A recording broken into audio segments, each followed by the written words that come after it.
Seja muito bem-vindo ao Ouro Porco, um canal de dois amigos que tem muito para falar e pouco a acrescentar. Eu sou o Clebinho, trato dos assuntos do Flamengo. E eu sou o Sequeto e trato dos assuntos do Palmeiras. Rapaz, nesse vídeo aqui, Sequetinho, a gente vai falar o seguinte, ó.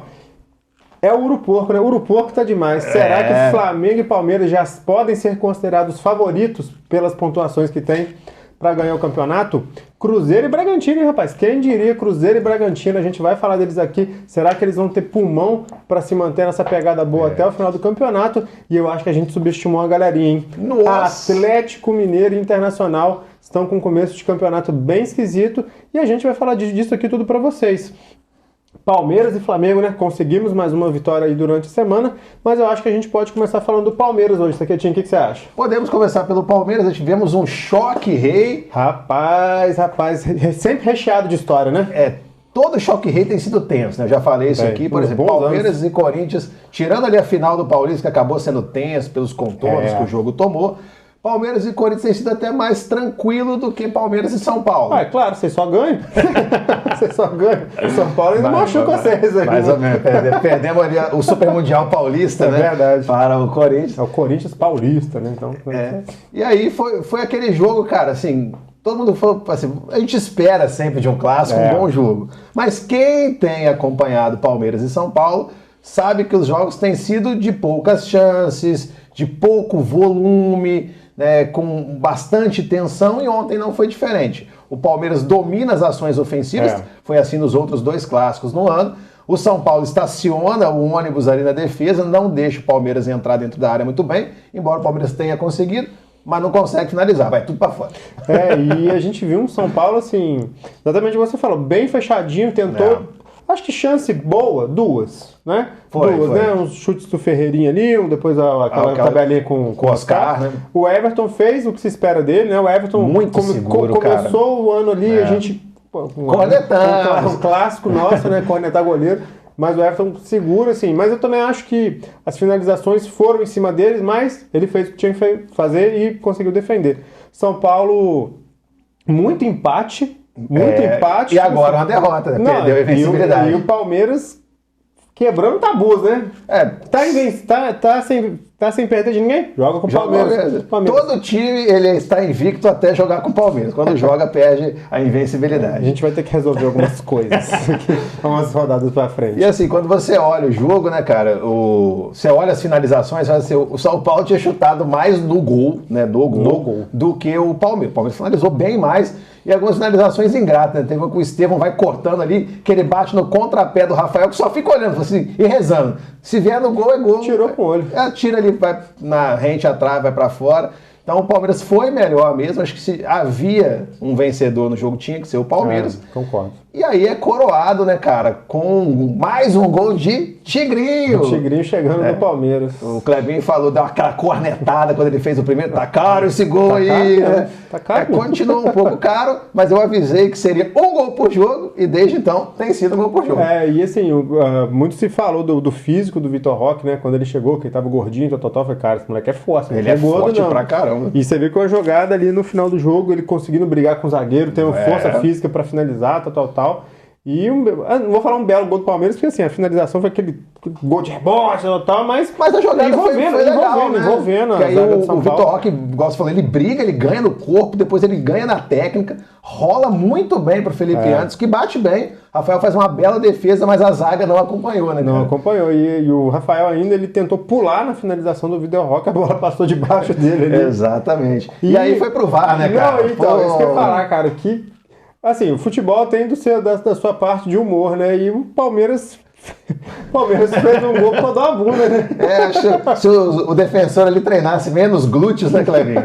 Eu acho que talvez o Vitor Roque ficasse impedido de novo, Ficasse impedido mais uma vez. Terceiro gol impedido ia ser foda, né? Nossa Senhora. E assim, é aquele anticlímax, né? Você faz o gol, comemora, e a torcida comemora, já tem o VAR em seguida, que o bandeirinha marcou bem rapidinho ali, né? Foi. E aí depois aquela aquela explosão ali. O jogo em Barueri, né? Casa diferente, mas estava cheio. Tava cheio, né? Recorde de público, 29.700 uns quebrados. Antes era 29.600 uns quebrados o recorde de público. Uma torcida muito mais vibrante, um clima de estádio, né? Mais legal, né? O Danilo Lavieri sempre chama agora o Allianz Parque de geladeira, né? Que realmente é um clima mais frio, mais até hostil ao Palmeiras.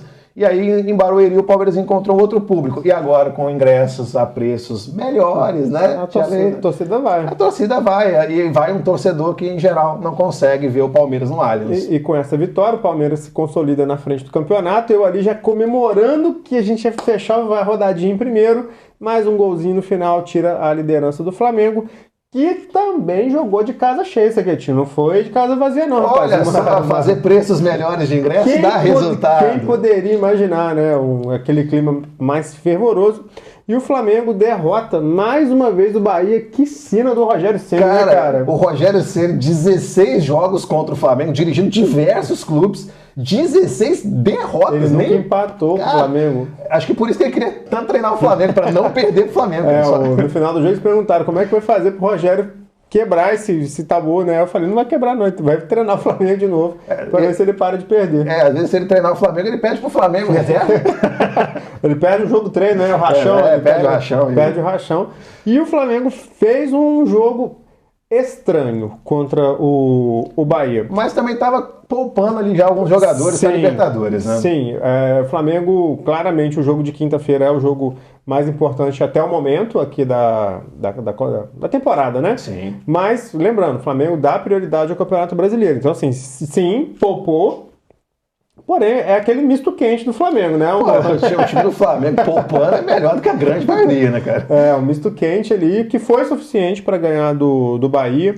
Eu acho que eu exalto aqui a atuação do Rossi, cara. O flamenguista... Tá pegando demais, Tá pegando muito. O flamenguista se acostumou com o Diego Alves, que é um belo de um goleiro, concordo também. A gente teve uma boa temporada do Santos em 22. E aí o Rossi chegou sob muita desconfiança, goleiro argentino, tal. Eu falei, cara... Rossi está se mostrando... ele não pega bola difícil. Pega bola difícil, pegou sim. Um cara a cara ontem. Ele estava impedido, mas pegou. O jogo de quinta-feira também fez um partidaço. Então, assim, exalto muito a partida dele, mas o Flamengo, o conjunto do Flamengo, sempre se espera um pouco mais, né? Eu gosto dessa questão de cobrar o Flamengo de apresentar um futebol melhor, mas você também não pode ser arrogante o suficiente para não valorizar o resultado, né, cara? O Palmeiras se notabilizou por isso, né? O Palmeiras do Abel Ferreira, né? Beleza, se não dá pra ganhar jogando muito bem, ok. Mas eu não perco a mentalidade de que eu vou ganhar o jogo. Pô, cara, eu acho assim, todo mundo fica cornetando, fala assim, o time do Abel Ferreira não joga bonito. Realmente não joga. Não. Mas pode perguntar pra qualquer torcedor. Você quer ver seu time jogar bonito, você quer ver seu time ganhar? Ele fala. Meu irmão. Ele quer ganhar, cara. Ele quer ganhar. Então, assim, eu acho que esse é um perfil diferente, né, da torcida do Palmeiras e do Flamengo. A do Flamengo, às vezes, vai para uma realidade que não existe, achando que o Flamengo é o Bayern de Munique, onde ele quase reina sozinho na Alemanha, sendo que no Brasil, facilmente 12 clubes grandes. É verdade que Palmeiras e Flamengo encabeçaram aí os principais torneios, né, nos últimos, pelo menos, facilmente nos últimos 6, 7 anos. Mas há adversário. Você não ganha jogos com facilidades aqui. O próprio Palmeiras perdeu do Bahia, dentro de casa. O Bahia não é um time ruim, isso que eu ia dizer. O Bahia teve chances, né? Por exemplo, acho que o Flamengo foi melhor no jogo, mereceu a vitória, tá? Mas o Bahia teve chance. Aí se faz um desses gols, o jogo poderia ter sido diferente. E aí numa bolinha ali que sobra, você faz um 2-1. Enfim, poderia ter acontecido. Mas a gente tem que falar dele, cara. O que esse homem tá decidindo pro Flamengo... O Flamengo não está tecnicamente no seu melhor momento, de fato não está, mas ele continua brilhando, cara. O que tá jogando a Arrascaeta? Cara, Georgian de Arrascaeta, ele tá na fase muito artilheira, praticamente, você falou de um gol por jogo do Tigrinho, ele também tá fazendo. Ele tem 7 gols no Brasileiro, não é isso? Só no Brasileiro. Então, fora o Campeonato Carioca, acho que no Libertadores ele marcou o primeiro, né, agora contra o Central Córdoba. Então, assim, o Arrascaeta tá jogando muita bola, a parte física dele foi corrigida, isso faz total diferença, mas ele ainda pena. Você vê que ele chega ao final dos jogos, que é coisa que ele não conseguia, mas ele chega muito extenuado ali. O Flamengo o bom jogo do Flamengo passa pelo Arrascaeta, né? E agora o Arrascaeta é do meu tamanho, tem 1,73 m, faz gol de cabeça com alguma frequência, e a torcida criticando muito o Michael por conta das péssimas atuações nos últimos jogos. O Michael fez uma partida muito honesta, inclusive a assistência foi dele. Cara, assim, você vai olhar, né? O Michael não é um Caracão, né? Pelo contrário, cara. Tem hora que ele baixa a cabeça ali, vai de cabeça baixa, acho que irrita qualquer torcedor. Parece um pouco do Rony, né? Nos bons tempos de Palmeiras. Baixa a cabeça e sai correndo. Só que o Michael é habilidoso, ele tem ali um recurso que de vez em quando vai acertar. Não é jogador para ser titular, mas, para vir do banco, mudar um jogo, pode acontecer, cara. Pode acontecer, sim. E no final de tudo, né, o Rogério Ceni reclamou muito no final do jogo. Até agora eu não entendi o que o Rogério... O Milton Leite diria bem. Reclamou. Pois é. O Felipe Luiz, mais uma entrevista coletiva ruim no final, debochando de uma jornalista não foi legal, mulher, né? Será que ele debocharia se fosse um outro jornalista ali? Falando questionado da má partida do Bruno Henrique, que foi uma má partida do Bruno mesmo, Henrique. Ele cumpriu o seu papel em campo. Olha só, vamos lembrar de uma Copa de 2018 aqui? Sim. A sensação do futebol brasileiro era o menino Gabriel Jesus. Sim. Né? Fez um campeonato de 2017, né? O de 17 muito bom. 16, aí ele foi embora pro City. Isso, e conseguiu a sua vaga de atacante da seleção brasileira em Copa, que já é um puta feito. Ele cumpria o seu papel tático, conforme o Tite sempre defendeu, só que ele não conseguiu marcar. Qual que é a impressão que o brasileiro tem no Gabriel Jesus? Que ele é um atacante horrível, e não é. Nem o Bruno Henrique. Exatamente. Mas jogou mal. Exatamente. Se jogar mal tem que ser criticado, pô. E outra coisa, né, tipo assim, você vai ficar cornetando o jornalista, faz pergunta? Responde a pergunta, responde, cara. Você tá ali pra responder. Você tá ali pra responder, então assim... Tá muito Abel Ferreira. Tá muito chato o Felipe Luiz ali, não sei o que o staff dele tem trabalhado com ele. Parece que tá defendendo o parça, tá ligado? Você, joguei, é meu parceiro, vou defender. Pô, não é isso. Então, assim, Felipe Luiz continua sendo um bom técnico, um técnico jovem, promissor, mas tem muita coisa que aprender ainda, a vida vai dar muita bolacha nele, e a gente espera que ele sempre melhore, né? A gente nunca espera que uma pessoa piore, né? Que uma pessoa melhore, então... As entrevistas deles que eram muito boas, agora já não tá ficando tão boa mais, e isso é um pouco decepcionante de ver. Então, assim, a gente tá vendo aí Palmeiras em primeiro, Flamengo em segundo. Mas aí, aquela pergunta que sempre fica. Os dois vão até o final? Só os dois? Porque geralmente tem um ou dois times que ficam ali perseguindo, às vezes consegue um resultado melhor. O ano passado foi o Botafogo, já tivemos o Galo que foi campeão. Sim. O Inter às vezes chega, teve o Red Bull que uma vez chegou longe e tal. Descambou no finalzinho ali, mas foi bem. E agora nós temos, por enquanto, dois perseguidores, né? A Ouro Porco. E assim, bem surpreendente, né? Era um time que a gente falava no começo do ano, né? Vai ser muito interessante o ano do Cruzeiro, e tá sendo mesmo, né? É um turbilhão de notícias, toda semana acontece alguma coisa. Péssimo na Sul-Americana, mas quarto colocado no Brasileiro. Se pá, dependendo de como é que fechar esses últimos 2 jogos, talvez o Cruzeiro fique com a pior campanha brasileira na história sul-americana. Talvez ele...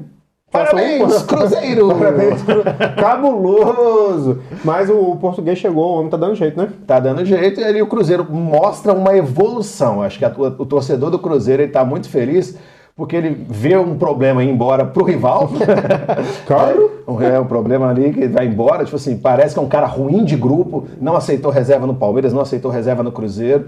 E, ao mesmo tempo, ver uma evolução do futebol com um treinador que é muito bom e com jogadores ali, Caio Jorge, se destacando muito bem, mete 4 agora, né? O Cruzeiro tá avassalador. E o outro time é o Red Bull Bragantino, que, surpreendendo, acho que até... O torcedor dele mesmo. Tá ali com a mesma pontuação do Flamengo, cara. 17 pontos e jogando bem.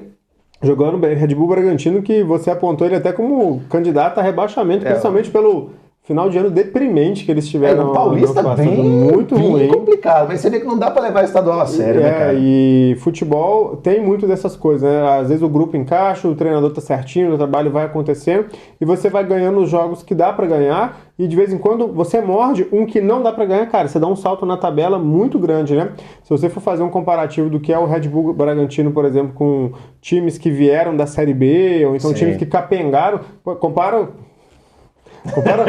o Red Bull com o Vasco, né, cara, por exemplo. Caraca, velho. Que situação. Então, assim, eu acho que se for comparar elenco de Cruzeiro e Red Bull Bragantino, eu acho que o Cruzeiro tem mais perna para se manter brigando na frente. Acho. Mas eu não acho que eles têm perna para manter a briga com Cruzeiro e Flamengo, se Flamengo e Cruzeiro continuarem... Flamengo e Palmeiras, com Flamengo e Palmeiras, se eles continuarem priorizando o Campeonato Brasileiro. Eu acho assim... O Flamengo e o Palmeiras tendem a se manter nas 3 competições. Sim. O Cruzeiro vai cair da Sul-Americana, já caiu, né? Só questão de tempo, tem que jogar 2 jogos por protocolo. Particularidade só. Exatamente. Então, eu acho que o Cruzeiro E ainda tem aquela questão meio do ano, né? O quanto que o Pedrinho vai investir no meio do ano, vai chegar mais peças, não vai? Então não tem como a gente fazer esse prognóstico agora, até mesmo pro Flamengo, né? Tem a expectativa de um Jorginho chegar, então também pode melhorar bastante. O Palmeiras vai perder o Estevão, mas pode ganhar alguns outros reforços. Então eu acho que o Cruzeiro pode se manter brigando, sim. Eu acho que esse ano pode ser o time que vai se manter ali, mais até do que o Red Bull, né? Mas é só o futuro dirá mesmo, porque fazer...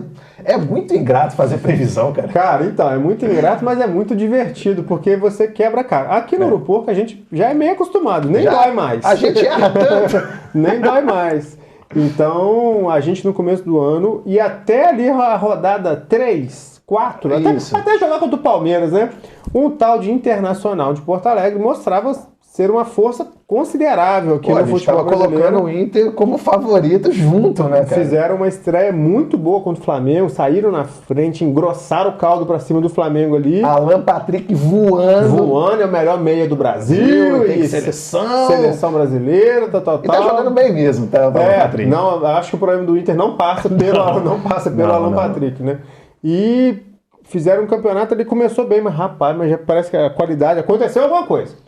Aconteceu que rachou o grupo, psicológico, não sei o que aconteceu, o Internacional caiu muito de produção. Eu acho assim incrível, acho que quase todo ano a gente coloca o Inter como favorito e aí começa o campeonato e fala, não vai. Esse ano tá sendo assim de novo. E se bobear, cai fora da Libertadores. Tem chance ainda, é um grupo da morte. A gente falou isso inclusive no último vídeo, né, sobre a Libertadores.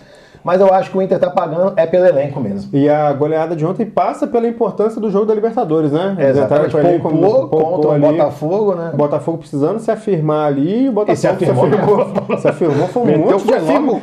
Foi afirmação atrás de afirmação do Botafogo ali. O Botafogo botou o Inter na roda mesmo, vou destruir isso aqui. Se vocês vieram desinteressados, eu vou arrebentar vocês. Para 7 mil torcedores, né, cara? Brincadeira. Cara, o Botafogo, impressionante, o campeão brasileiro, o campeão da Libertadores, não mobiliza, né? Talvez a desculpa desse fim de semana foi o Dia das Mães, né? Inclusive, feliz Dia das Mães aí atrasado no Para todas as mamães. Que a gente não conseguiu gravar um vídeo ontem, a gente fez só um videozinho curtinho ali, só uma zoeirinha, mas feliz Dia das Mães pra galera aí. E tem um outro time, rapaz, que a gente colocou na briga também. Pô, eu coloquei forte. Esse não é uma novidade, né, Sequetinho? Que desde que virou uma SAF mais forte, você sempre dá pra afirmar que o Atlético vai fazer alguma coisa. Ontem, especificamente, se a gente tivesse feito esse vídeo ontem, 5 horas da tarde, dava pra colocar o Atlético muito mal. Só que uma vitória por 3-2. Do jeito que foi. Um adversário tradicional. Aí eu acho que grama nova, né? Será que o Dudu vai gostar da grama nova lá? Ele já pagou o post sobre o gramado sintético que ele fez lá atrás. Então o Atlético Mineiro conseguiu uma boa vitória, mas o Atlético Mineiro se espera mais do Atlético que tem apresentado até o momento. Assim, o Atlético começou muito mal, né, cara? Acho que ele custou até a primeira vitória, agora tá melhorando, já tem 3 vitórias, tá com 12 pontos, já tá ali brigando na parte de cima da tabela, que eu acho que é onde ele deveria estar desde sempre. Pelo menos ali, né? Eu esperava até mais, na verdade, coloquei o Atlético entre os 3 favoritos ali no início. E a expectativa é como que vai agir com o Dudu chegando, né? Porque o dono do ataque é o Hulk. Sim. Não tem o que fazer, é tecnicamente muito melhor do que todo o restante do elenco do Galo. Do Brasil, inclusive, ele é o melhor atacante que a gente tem. Muito bom. Agora, cara, alguns jogadores têm uma moral que eu não consigo entender, cara. A falha que o Lian cometeu, a assistência que ele deu pro Canóbio foi linda. E maneiro que na hora que a bola tava subindo, ele já tava com cara de triste. Com a bola subindo. E o Canóbio falando felizão. Hoje que eu faço gol aqui. Então faz pouco gol. Não costuma fazer, um atacante costuma fazer pouco gol, né? Então assim, eu não entendo a moral que ele tem. Acho que o Galo tem que rever algumas coisas aí. Ele é muito bravateiro, tá aí, acho que tem um torcedor, principalmente de Twitter, que gosta muito dessas coisas. Twitter X, né? Mas na prática não funciona tanto, né? Já entregou muita paçoca aí para o Atlético perder títulos de Libertadores, contra o Flamengo, por exemplo, na Copa do Brasil, muito mal e tal. Mas eu também, esse é um jogador que eu não entendo a moral que ele tem com o torcedor atleticano. Vocês falam nos comentários, se tiver um atleticano vendo aqui, o que vocês vêem no Lianco? E eu acho assim, pro Atlético com relação à brasileira, também valeria a pena cair da Sul-Americana, embora eu acho que ainda tem bastante chance de classificar.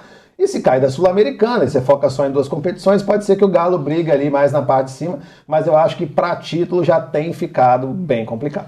bem complicado. E assim, a gente vai chegando agora aqui no finalzinho desse vídeo, a gente queria trazer esse parecer para vocês, assim, né, de dois clubes que surpreenderam a gente positivamente, dois clubes que deixaram a impressão ruim, pelo menos no começo do campeonato. Durante o ano a gente vai fazer mais vídeos desse aqui, porque futebol, uma das coisas legais do futebol é isso, né, a capacidade de mudar sempre. Então, é bom fazer esse tipo de vídeo, né, cara? Claro. É bom, legal trazer para vocês as nossas percepções também. E se você gosta desse tipo de conteúdo, obrigado mais uma vez, deixa o like, comenta. Vamos deixar os links das nossas redes sociais todas aqui na descrição para vocês. Se segue lá, estamos no X, estamos no Instagram, estamos no TikTok. Vira e mexe, tem coisa boa lá para vocês verem. Muito obrigado, então, rapaziada. Valeu demais, até a próxima.